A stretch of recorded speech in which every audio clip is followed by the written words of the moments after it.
Olá, meus queridos irmãos e irmãs, estamos já no 4º domingo da Quaresma. Como esse mês de março já está correndo, não é verdade? E precisamos aproveitar bem esse tempo. Por isso eu estou aqui com você para juntinhos meditarmos sobre o sentido das palavras de Cristo no Evangelho deste 4º domingo quaresmal.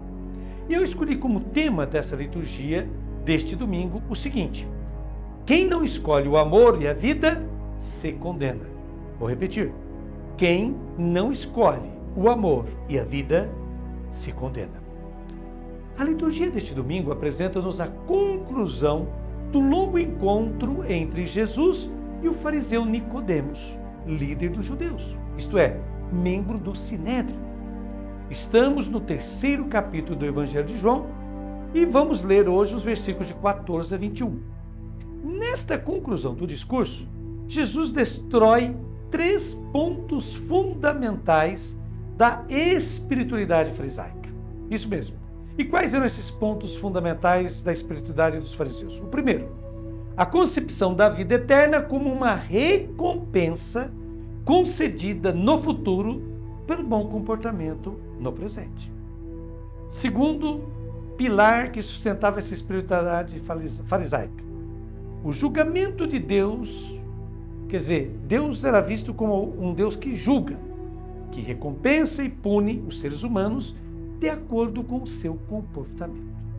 E o terceiro e último pilar, a verdade como doutrina a ser observada. Vamos ver o que Jesus Cristo nos propõe. Comecemos a ler os versículos de 14 a 16 do capítulo 3 de João. Naquele tempo disse Jesus a Nicodemos: do mesmo modo como Moisés levantou a serpente no deserto, assim é necessário que o Filho do Homem seja levantado para que todos os que nele crerem tenham a vida eterna. Pois Deus amou tanto o mundo que deu o seu Filho unigênito para que não morra todo o que nele crer, mas tenha a vida eterna. Pois bem, Jesus começa referindo-se a um episódio conhecido da história de Israel. Quando, no exílio, no êxodo do deserto, houve a praga das cobras venenosas, que mataram pessoas, como está lá em Número capítulo 21, versículos de 4 a 9. Então Moisés ergueu uma vara com uma serpente de bronze, e quem olhasse para ela era salvo.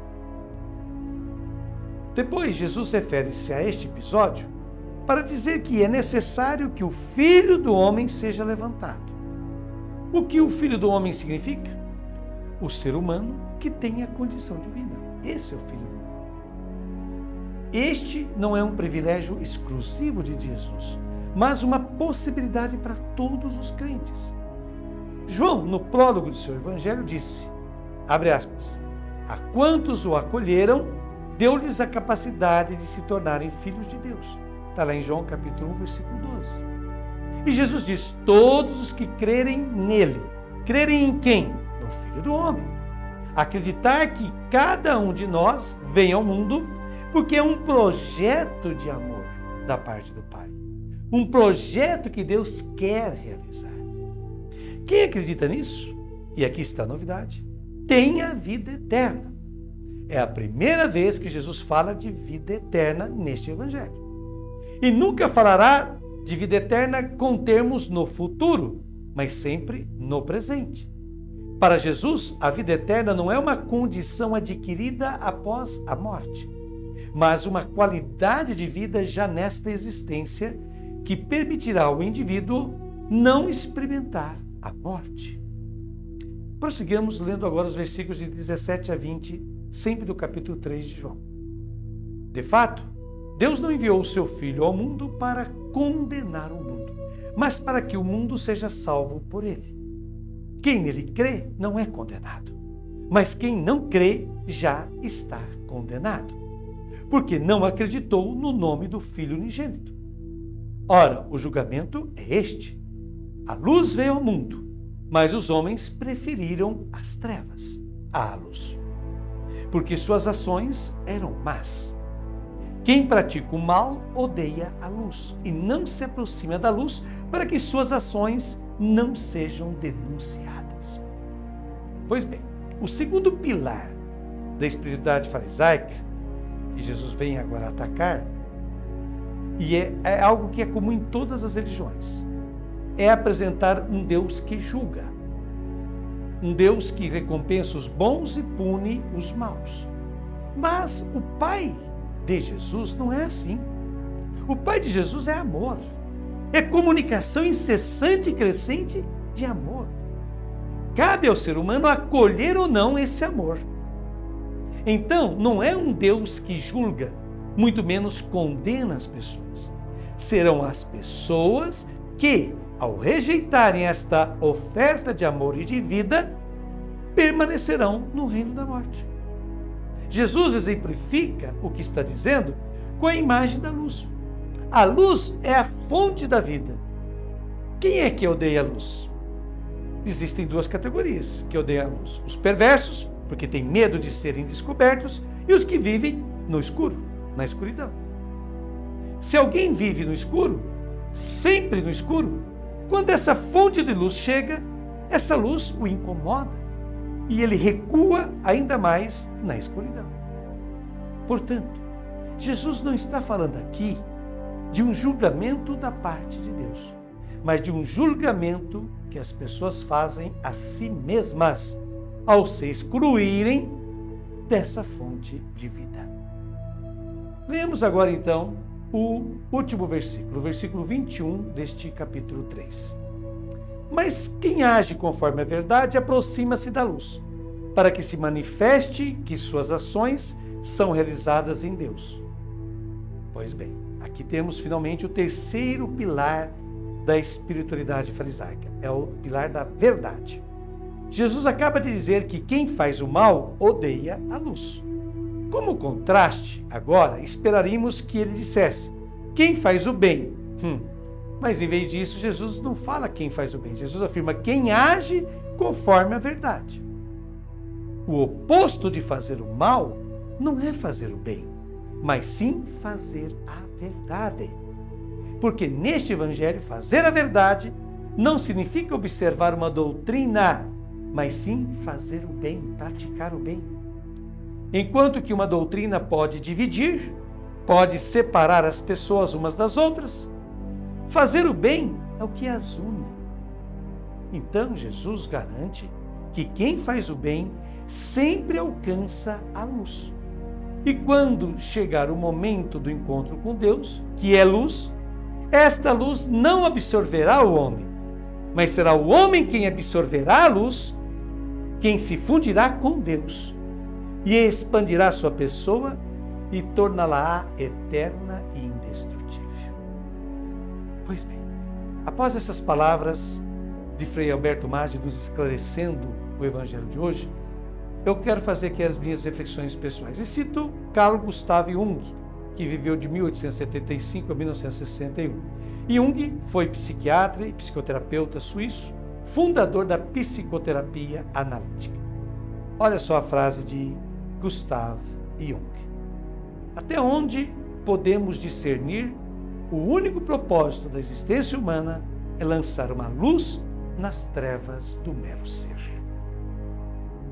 O evangelho deste domingo nos conforta, nos dá esperança, dá sentido ao nosso viver. Como é bom saber que Deus se fez presente neste mundo na pessoa de seu Filho, Jesus de Nazaré, não porque estava irritado, decepcionado com os seres humanos, mas porque ama tanto o mundo, ama tanto os seres humanos, que não suportou mais ficar distante, ausente, desconhecido. Isso fez com que ele se humanizasse em Jesus. Que maravilha! Essa ótima notícia contrasta, se opõe a toda uma falsa imagem de Deus que muitos tentaram e ainda tentam nos impor. Isso mesmo. Tentam até hoje nos impor que Deus, ele recompensa alguns e pune aos demais. Tentam nos impor que Deus se ocupa em julgar-nos e condenar-nos. Ou alguns dizem que Deus se parece mais a um carrasco do que a um pai. Definitivamente, esse falso Deus é descartado por Jesus. Em seu lugar, surge um Deus que não condena, mas salva.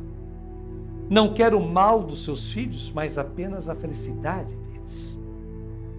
Contudo, essa imagem autêntica de Deus nos compromete ainda mais. Pois a salvação do ser humano não depende mais de cumprir algumas normas, fazer algumas coisas, crer e seguir uma doutrina ou teoria qualquer, frequentar um culto regularmente e coisas desse gênero. Não, somos nós mesmos quem nos julgamos, nos condenamos, quando optamos pelas trevas, pela desonestidade, pela corrupção, pela violência, pelo egoísmo, pela indiferença em relação aos outros.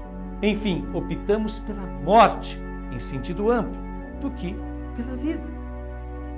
Assim sendo, o passo mais importante que todos devemos dar em nossa vida é abrir nossos olhos, alargar a nossa consciência e nos perguntarmos: o que eu busco na vida? O que eu desejo de verdade para a minha vida? Pelo que eu vivo verdadeiramente? Se não encararmos a verdade sobre nós mesmos, jamais poderemos nos encontrar e conviver com a verdade plena, que é a luz absoluta que é Deus. Ou cremos nisso, ou já estamos condenados, como afirma Jesus no capítulo 3, versículo 18, que foi lido neste domingo. E agora, querido irmão, querida irmã, eu te convido a concluirmos a nossa meditação com esta bela oração. Você já está vendo aí na sua tela. Senhor Jesus, torna-nos abertos e disponíveis à escuta da Tua palavra. Então saberemos que o Teu amor é tão grande, o Teu perdão é imenso. Estávamos mortos por causa dos nossos pecados. Havíamos feito do jardim do Teu amor um deserto, mas Tu nos devolveste a vida quando ressuscitou na cruz. Contigo ressuscitamos da sepultura e reinamos nos céus mais altos. O que fizemos para merecer tal graça? Quais são os nossos méritos? Nada. Sem dúvida que valha a pena se gabar. Somente Tu és o Salvador. E na Tua palavra temos vida. A fatura da nossa dívida está pregada na Tua cruz. Aqui estamos finalmente livres, sem mais simulacros ou expectativas banais. Tu, Senhor Jesus, és a resposta e a salvação. Amém. Deus abençoe cada um de vocês, queridos irmãos e irmãs. Vos proteja, vos ilumine, vos conceda um maravilhoso domingo. Até a próxima semana, se Deus quiser.